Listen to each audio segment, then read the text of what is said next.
The other day, after I posted the weekly video, somebody commented down below that wondering why I hadn't mentioned the Bonhams rug sale that's coming up. And it's interesting. And I thought about it. I said, yeah, I probably should because it's a sale happening in the U.S. And with all these sales right now focused so much in London and so forth, I began to think about it and think, well, there may be an opportunity here to buy to buy yourself a very nice carpet for maybe a little bit of a deal.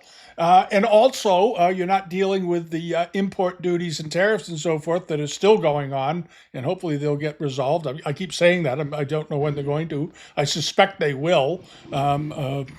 It's just going to take time. But in the meantime, Skinner's or Bonham Skinner's, it's now called, I guess, according to their website, on November 14th, in 4 days, is having a rug sale. And it's a very good rug sale. They've got some really early, if you're a fan of early textiles and carpets, this is a sale you want to pay some attention to, especially if you like Asian carpets and Central Asian carpets and Caucasian carpets in particular. Those three areas are particularly strong in this auction. And these are early pieces. These aren't 1900, 1920 pieces.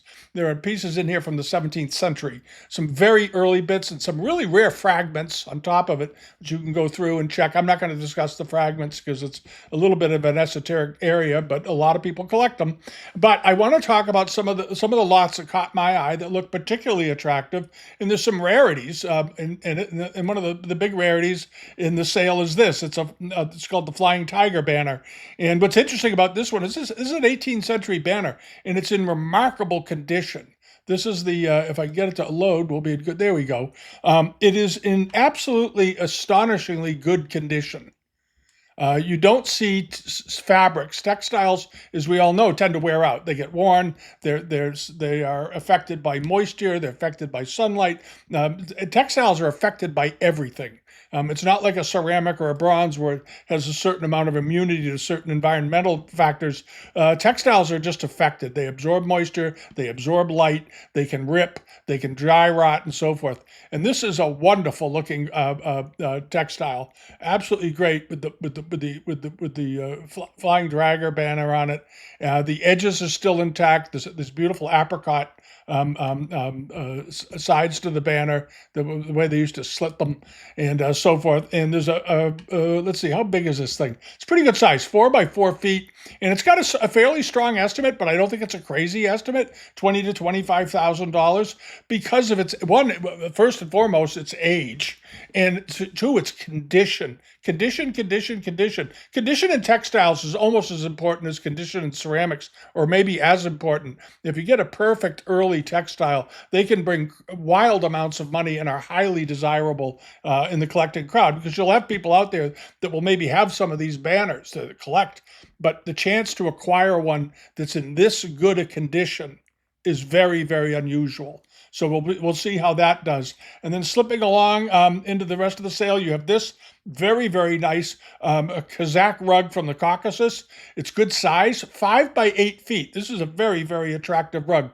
It's estimated at $5,000 to $7,000, which doesn't seem at all unreasonable. You may recall a few weeks ago or a month or so ago, Michael Grogan had a very, very nice rug sale, and they did absolutely great across the board. And this is also a very nice example. The pile looks good on it. The colors look good, and so forth. Some of the photographs, I have to say, before I go too far into this, some of the photographs on this auction looks like they overlit them.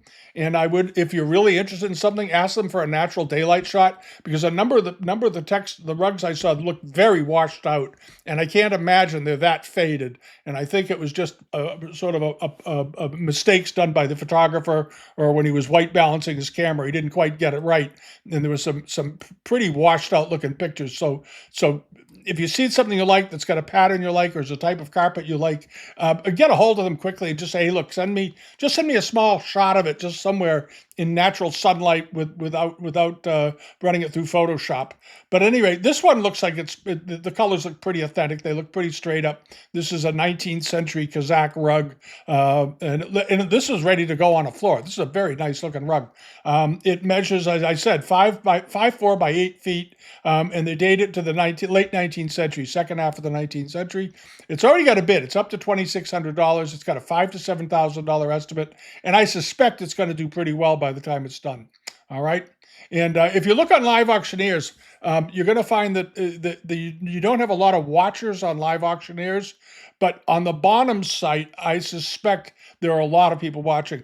Hardcore dealers, hardcore collectors, as I've said so many times, register on the site that's presenting the objects. They're not willing to pay an extra 4 or 5% or 6% to buy it from live auctioneers when they can just as easily register at Bonhams and get it right from them. With saving some money, especially if you're spending thousands of dollars. After all, if this rug goes for $5,000, that extra 5% would cover the shipping charge. Because that extra 5% would come out to about $250. Always register on the hosting site that's offering the auction. And then over to this, a very nice Shervan prayer rug. This is a nice looking rug. I've always liked these. They tend to be very finely woven, and the colors on them tend to be quite pretty. This one is a very pretty rug, and the colors are all natural. These are all natural dyes. I don't think there are any synthetics in this for sure. The yellow looks good. It's almost an egg yolk color. Then there's some good soft blues, and you have this lattice pattern on an ivory ground with the pair of hands up besides the mihrab at the top.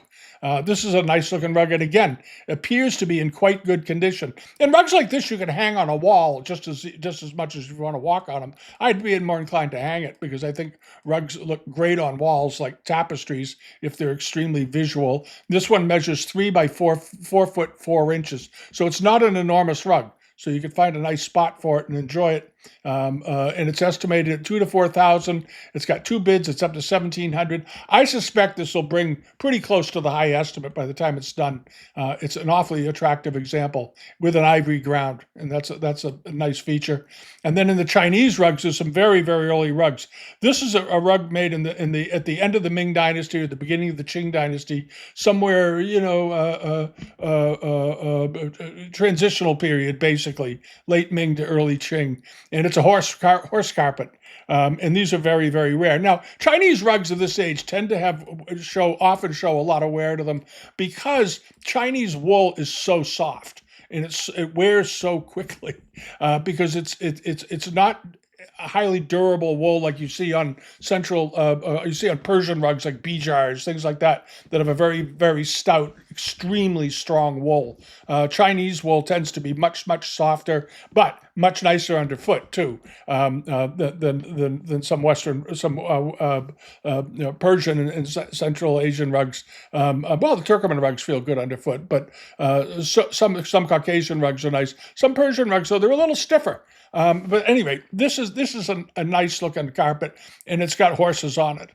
Floating. It looks like they're floating in, they're almost like they're floating in clouds, but I think they're roaming in a field and so forth. And you have some buildings in the foreground and so forth. And this rug is fairly small. It's not a big rug, 3.5 roughly by 5.5 feet, 5 foot 4 inches tall, but very, very incredibly early. This is an extremely early rug. It's got a $5,000 to $7,000 estimate. It's already up to $4,000, and I think it's going to get there. This is a very, very early carpet. What else are they saying about it? Horses scampering on a persimmon field, purchased in China by an American university professor working there and collecting rugs in the 1920s. And the collection was sold to, ended up in the collection of James Burns, a California collector, I guess. All right, so you have that. And then hopping along over to this is very, very unusual. This is a Ming Dynasty silk rug. These are very, very rare. They hardly ever turn up on the market. It dates to the 16th century, probably a Jiaxing or Wan Li period, but it's silk. And silk rugs from this era are fantastically rare and unusual. It measures, how big is this thing? Do they bother with the measurements? There it is, 2'3" by 2'11" rather by 3 feet. So it's fairly small. It's more of a mat, but it is silk and Ming Dynasty silk. And the colors are very, very nice. It's got precious objects, rue scepters, a tree, like a coral tree or a jade tree coming out of a rock, incense burners, and so forth. Very, very nicely done, and again, extremely rare with a $15,000 to $20,000 estimate. And this is 2 foot 11 by 3 feet. We'll see how that does. That's a really rare bird also. And then you have this, a very nice Ningxia carpet, 9 guardian lions all over it. 5'2" by 7'10". It's a nice old rug. It's made during the mid 18th century. This is not one of these late 19th century examples. This is one done around 1750, 1760. All right, and it's pretty good size. It's, as I said, 5'2" by 7'10", but beautiful colors, wondrous colors. And they did do a revival of these rugs. Don't get confused. Similar looking rugs were also produced in the late 19th and into even the early 20th century. There was a big revival of at that time of Qinlong era, Yongshen Qinlong era, 18th century carpets. And they began making them and sending them over with very, very similar colors. Very, very similar in design, but this one is extremely tightly done, and it's a bit large. A lot of the ones that are done in this pattern tend to be more in the 19th century and the early 20th century tended to be a good bit smaller. Typically, and there you see it on the back here, and notice how wide apart the threads are. 18th century Chinese rugs, early Chinese rugs, tend to be extremely floppy when you pick them up. They're very, very loose. It's one of the characteristics you often encounter. The later ones, they tended to pack the wefts a bit more tightly and so forth. But 18th century, 17th century Chinese rugs, and I've owned a number of them over the years, and they're almost like what they call the handle is how it feels in your hand. They call it a handle. They have a blanket-like handle is the expression you often hear. Very loosely piled, and they sort of flop around and so forth, but very, very soft. Very, very soft and beautiful, and they don't often survive. So this is a rare survivor, especially in this condition. Estimated at 7,000 to 9,000. It's already got a bid up to 5,500. So it's going to sell because with the buyer's premium, it's up around about almost 7 anyway. So this will probably do fine. But it's a rare rug, and it's a good size one. So again, if you like Chinese rugs, that's a rug to go after. Don't be afraid to spend 10 or 12,000 on it if you really like it. It's a big rug, 5 by 8 basically. It's a good sized carpet. And then you have another Ningxia carpet with an overall pattern on it. Again, a late 18th century. And this was another one purchased by that professor I mentioned a while ago. He bought it in China back in the 1920s. And again, this beautiful yellow ground with a large central medallion with shaped like a lotus blossom, and then you have these triangular bits around it, and then these corner spandrels, the dot border, and then vine border, and then sort of a key fret border around the outside. And the rug looks quite complete, which is very unusual for a large 18th century carpet. This one also is 6 by 8'7". So again, it's a good sized rug, and it looks to be remarkably complete. This was also the kind of rug that they reproduced in the late 19th and early 20th century in this pattern because of the reverence for the Qinlong era and the carpets woven at that time. And see if they have a picture of the back. And if you flip it over, again, you see that very loose wefts. Going across these very wide wefts between the rows of knots. The rows of knots and the rows of wefts are almost the same thickness. And the cotton foundation that it's on here, if you examine that, you'll find that it's all hand-spun cotton, which means that when you look at it, each of the strands are slightly different sizes because they weren't done mechanically; they were done by hand. So you do get some variations in the thickness of the wefts and the warps, for that matter, because they're all hand done. But this is a beautiful, beautiful carpet. Again, loosely woven, very soft. Now, this is estimated at 6,000 to 8,000. It's got a bid already, and I think it'll do pretty well. It's a very, very attractive rug with very good color. The color on all these rugs look to be quite good for their age. And then the Ming Qing panel, 2'1" by 5'10". Now, there are 2 in this sale. They are a pair. And for some reason, they're selling them separately, which I think is kind of stupid. But I would because it's going to scare some people off because you don't want to buy one and not get the other unless you only want one. but they're beautifully framed. And these appear to be Ming or early Qing. I don't know how they dated them. They dated them as Ming. Okay. They also did some in the early Qing that are quite similar, but you have to look at these in person. But late Ming. But again, very fine condition. And there are two in this auction. It's the lot right before this one and this one. They both have one bid right now, but they are super duper looking, I think. And they're large. They're 2 foot by 5 foot 10, and they're framed. Which is very nice because framing these things would be fairly expensive.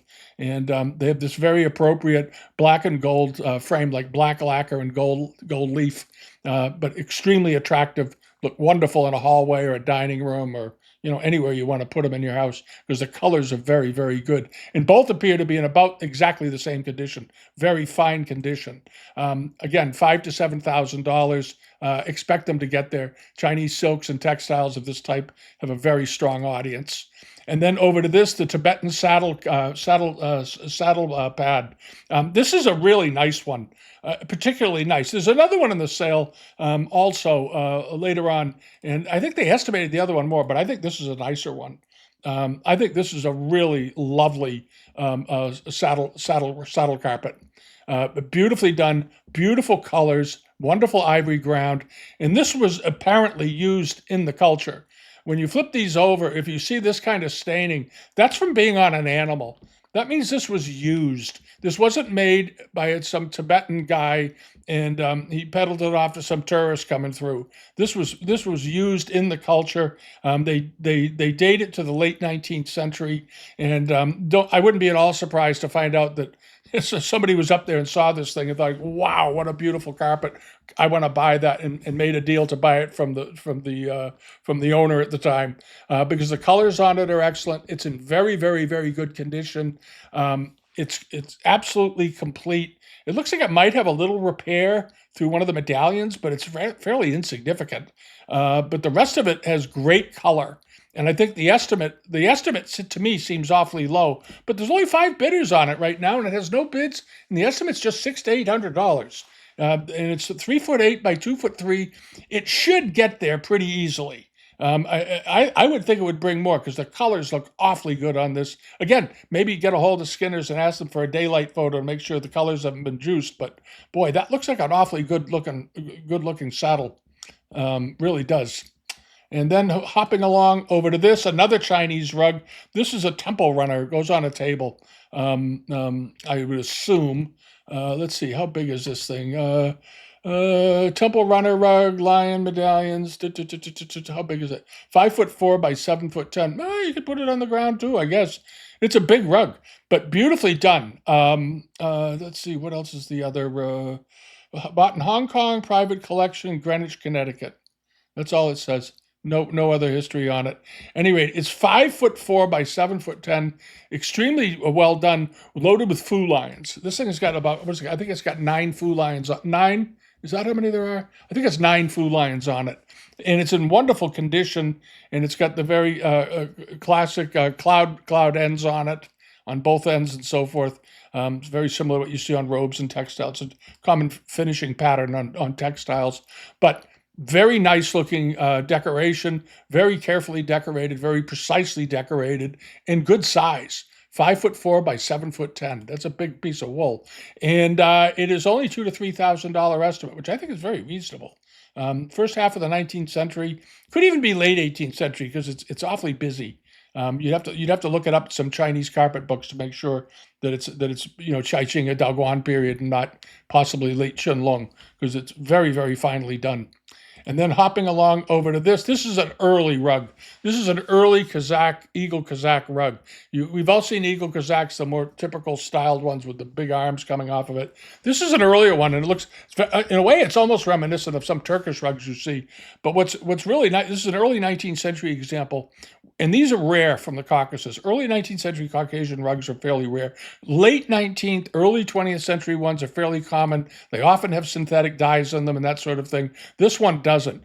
And if you notice the curvilinear beauty of the border on this, and then this very fine sort of zigzag border on the inside, and then what's known as a dogtooth border on the interior, and this very, very rich, almost ruby red ground.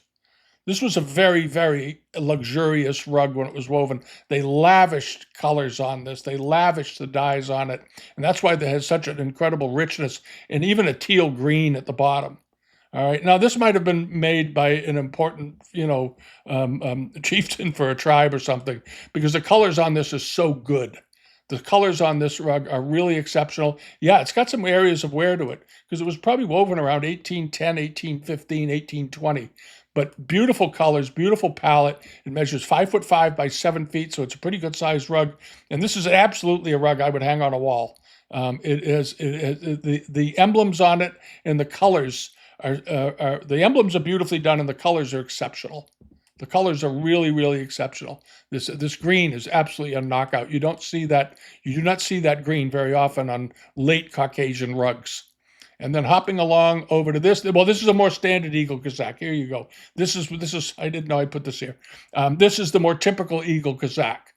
This is an earlier type. This is the type that they wove them some earlier, but most of the rugs that you see of this type that come onto the market were woven during the last 15 or 20 years of the 19th century and the beginning of the 20th century. A lot of times they date them as circa 1900. They were actually woven probably more closely to about 1915.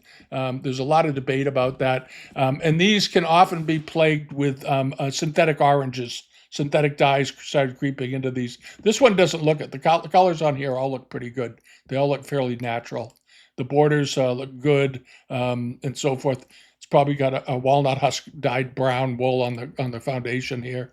It measures 5'2" by 8 foot, and they're dating it as a late 19th century rug. Very typical. $1,500 to $2,000. And the other one, what was the estimate on this one? $2,000 to $3,000. For me, for my money, I would much prefer this. I think it's richer, and I think it's frankly twice as pretty. But that's just my view. And then over to this, there's some Turkoman pieces. There's not a lot of great Turkoman rugs in here. There's a nice techie carpet that's got a fairly reasonable estimate. It's got a bit of wear to it here and there, I think, but it's extremely similar to the one that I bought from Bonhams Skinner just a few months ago that I bought for my house. It's right here next to me, and I got a particularly good deal on that. For whatever reason, it slipped through the cracks. That's why I always say just leave bids. You never know. And I got that one very cheap. But at any rate, this is a wonderful rug. And this is a very unusual techie Turkoman carpet chawal. It's a late 19th century example, but it's got a very unusual ground color for these. Typically, as you all know, they're typically reds and so forth. This one is a very warm brown, almost heading towards aubergine in a way, to my eye. But it has this very interesting, the primary gulls, as they're known, these medallions with a more traditional gull inside of them. That's a very unusual pattern. When you see this multi-floral borders at the bottom, I always think sort of late 19th century. Here you have a very nice looking magenta. There may be a little silk in this. I'm not sure. You'd have to ask them about that. Sometimes they use silk to highlight these. But this is a very unusual rug, a very unusual saddlebag. This is what's known as a chawal. And chawals were they were saddlebags that went on pack animals, basically. This one is 4 foot by 2'6", and it would have a fairly plain or maybe just a lightly patterned canvas back. And it was a saddlebag, and there would be two of them, one on each side. And when the sheep herders or the herders were moving from a summer grazing to winter grazing, or just relocating for whatever reason, they would put their belongings in here. They would put all of the utensils, all the stuff that was needed for nomadic life when you're roaming around Central Asia with your livestock, getting them ready to be sheared. This is in your yurt and everything else. This is what went on your animal, and these were woven by the women in the tribes. Women and daughters wove these, and they're very, very finely done. And this is an exceptionally well done one. This is a really, really good one. It's got a fairly strong estimate for one of these. It's estimated at $3,000 to $5,000 with a $1,500 estimate. Is it worth it? Yeah, it is. The question is, will it take off or not? Because it's atypical. And sometimes, as I've said so many times in the past, when you have something that's atypical, the buyer that buys with his gut will buy this just because he or she likes it that much. You just buy it. Just be done with it. That's real collecting. But if you're a person that's going to go on the internet, or you're the kind of collector that always comps to another piece, you're going to end up with a boring collection, but a predictable one. This is the kind of rug, the kind of thing you want to buy with your gut. If you like it, buy it. Don't worry about a comp. My gut feeling on this is, if you go looking for a comp for one in this style and this color with this pattern, you're going to be looking for a couple of weeks if you ever find one at all. And it's just simply the matter. You may find it in some of the Turkoman books published in Russia back years ago. What was that woman's name that published that thing? I have a copy of it here, but you may find one similar in there. But this is a very unusual one. And then over to this, Baluch rugs. Again, another sort of Central Asian tribal rug. This is a very nice one with the Minikanai floral ground on it, flowers and so forth all over it. And again, this one has super duper color. This beautiful apricot border and apricot through the center, and then dark blue ground with white floral highlights on it. Very, very traditional, and it's quite complete. Here's the bottom kilomed, all the flat weaving at the bottom, flat weaving at the top. It's got some nice brocading up here. Here are the closure loops for the bag. I don't think there's a back to this one. They're not showing it. Yeah, there's no back. The back is off of it. This is the back of the bag right here. There's no back, unfortunately. I like them when they have the backs. I love them with the backs. But the estimate on it is fairly reasonable, $1,500 to $2,000, because this is much better than most Baluch bags. The typical Baluch bag is worth $300 or $400, somewhere in that range. This is a very, very good one, and that's why it's in this sale, and it probably came from a very good collection. There's no other information on it. Nothing. Okay, and then heading along, and it's the opening bid on it $750, and then there's another Baluch rug. This is also a very, very nice Baluch rug. It has a bid already. It measures 2'11" by 4'8". Again, it's the second half of the 19th century Baluch piece. Any information on the collection? 2'11", nothing else. No, maybe it came from the same one as that bag. They dating it to 1890, sort of a safe date. It could be a bit older than that too, but very nice graphics on it. Visually, it's very successful. It's got the tree of life pattern up the center of the rug, and this is a prayer rug, of course. And you have the panels for the hand placements for the devotee. And nice looking red and blue and ivory border ground around this camel field in the center. This is a nice rug. This is a very good carpet, and it's an old one. My feeling is it might be a little bit older than they think it is. And it's 2'11" by 4'8", and it's got a $1,200 to $1,500 estimate.